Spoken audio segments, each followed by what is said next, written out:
3. A mix of some very talented young players and veterans who've been hardened by the playoffs and the Super Bowl experience. Thus far, it has been an experiment gone awry. J-E-T-S, Jets, Jets, Jets. Lost, lost, lost. But. It's always a but. I say something and then you guys say but. Okay? But what? Perhaps Bruce Coslett has a point.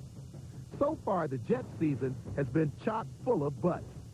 Week 5, Jets up 21-0 over the Eagles. But. Lose 35-30. Well, you know, we're playing pretty decent football. Week 6, Jets up 17-0 over the Raiders. But. Lose 24-20. I think that everybody who sits in these seats in this room for our team meetings every morning realizes that we do have a very good football team. Week 8, Jets up 7-0. But. Lose 19-10. We're not that far off. If I ask you for one word to describe the last 3 games, one word, what would it be? Difficult. Really 2 words, very difficult. Here's some other words. Osmosis. By acquiring 4, 6, 7, 10, 11 Super Bowl appearances in the offseason, the Jets hope their other players would learn to win by osmosis. Irony and incongruity between actual and expected results. New Jets were expected to teach old Jets how to win. But the losses, bad, heartbreaking losses, continue. Abyss, where the once 2-1, now 2-4 Jets may be hurtling toward. We've been a little unlucky. It seems like every time we make a mistake, it kills us. It's not like we're not prepared. It's not like we don't have the horses. It's not like, you know, we're besieged by a whole rash of injuries. I mean, every team has their problems. It's just a question of just believing and acting like you can win. Has this team stayed confident throughout this I think we stayed confident. I don't think there's any doubt about that. I mean, we've been somewhat ridiculed for staying confident. And so commenced the season's latest controversy. When is a 2-4 team not a 2-4 team? After the Bills lost, Ronnie Lott insisted the Jets were a good football team. But.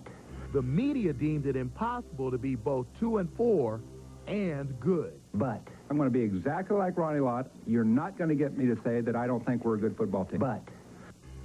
The New York media, as interpreted by Jeff Lageman, said, You guys are idiots. You know, what do you think you are? You're 2-4. I mean, you guys are not a good football team. Yeah, well, screw you. You know, this is our team.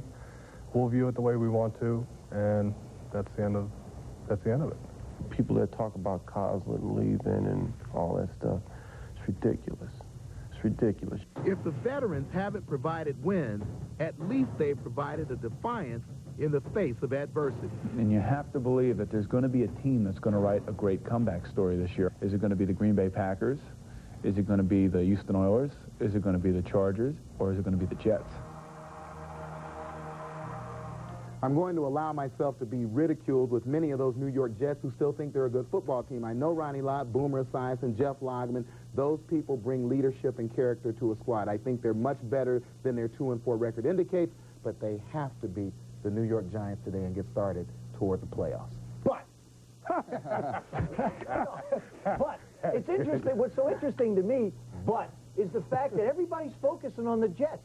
I hate to bring this up, but there happens to be a very good football team also playing in this game. They're called the New York Giants. They happen to be 5-1. And Dan Reeves has got to be sitting there saying, geez, I feel bad for you, Bruce, but I'm glad it's not me over here. Just like Dan likes it quiet at 5-1.